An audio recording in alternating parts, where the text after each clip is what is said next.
So the WNBA GM survey had some interesting results, some of them surprising, I would say. I think they qualify as surprising when you look at what the expectations are for some categories and what the results of this survey were, including Caitlin Clark's MVP chances, where Nafisa Collier, the favorite according to the GMs, which is fine. Asia Wilson, number 2, also fine. I mean, I think, it's hard to argue vociferously against either of those super talented, awesome players winning the MVP. That's not a ridiculous notion. Clark, though, only 8%, which means 1 vote, I believe, in this survey, and she is the betting favorite. Now, don't get me wrong.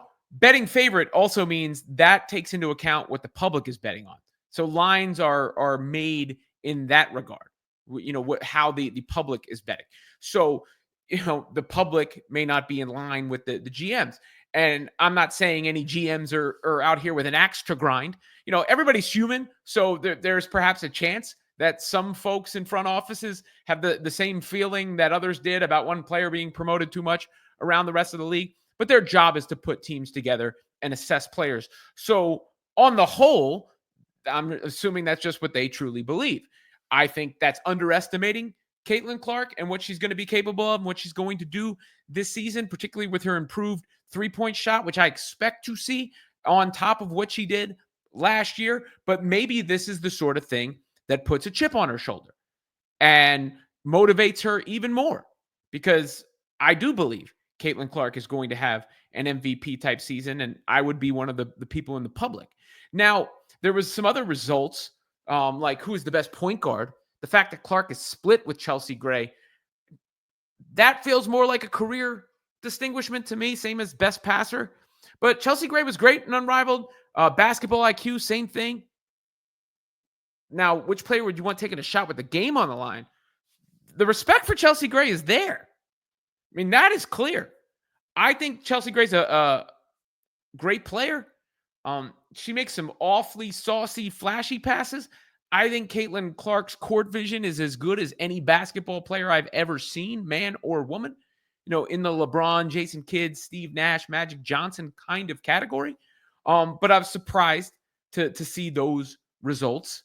Then there was the rookie of the year, or the rookie going forward take, which this one is sort of interesting because if you see here, Paige Becker is going to win the rookie of the year, but the prediction from GMs is that Malonga will be the best player in 5 years from the rookie class, which kind of runs contrary to what everybody thinks about Paige being the surefire number 1 pick and everything like that. Like, in 5 years, you take the player that you think is going to be when you're drafting, shouldn't you take the player that you think is going to be the best in 5 years? Of course, that ignores the marketability that Paige Becker brings to the table, which is a chief reason why Caitlin Clark finished on top of one of these survey questions. Here's the actual survey from the GMs.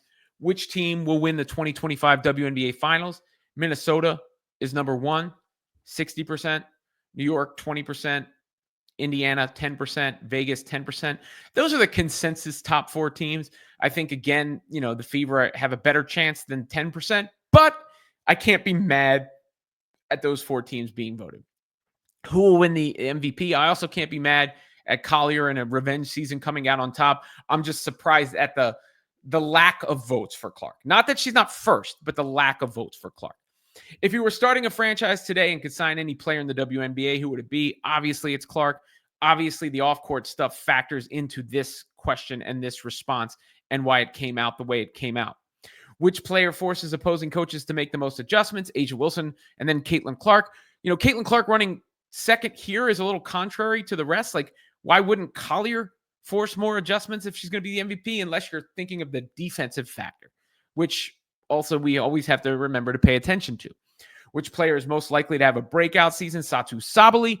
Of course, Sabali is going to have a big role if she stays healthy with the Mercury. Her career is kind of going to be defined by how she plays with the Mercury this year and going forward. Who's the best point guard in the WNBA? Was split. Who's the best shooting guard in the WNBA? This, in contrast to the point guard thing, is interesting to me just because it shows you the respect that the GMs have for Clark's ability to stroke the rock. I just don't know why there isn't the same level on her passing, because she did break the all-time assist record for most assists in the season. Best forward in the WNBA, Wilson and Collier are tied. So the respect from WNBA GMs is apparent for Asia Wilson. I mean, for Nafisa Collier-Wilson as well. Best center in the WNBA. Wilson runs away with it. So some people were considering her forward, I guess. Which team made the best overall moves in the offseason? Indiana finishes first there. Which player acquisition will make the biggest impact? That's an interesting answer, Alyssa Thomas, and I can't be mad at that. Thomas is a force, an engine for a team. Kelsey Plum comes in at second. What will turn out to be the most underrated player acquisition? Three-way tie. What Dejanay Carrington can perhaps bring to Dallas defensively. Ariel Atkins was a player of need for the Chicago Sky. They needed somebody at that position who can do what she does. Sophie Cunningham, we've seen what she's done for the Fever. What was the most surprising move of the offseason? DeWanna Bonner. And, I wasn't surprised when it actually happened, but going in, I didn't expect it, so I get that. And which team will be most improved? The Fever get love there. Who will win the 2025 Rookie of the Year? Paige Beckers.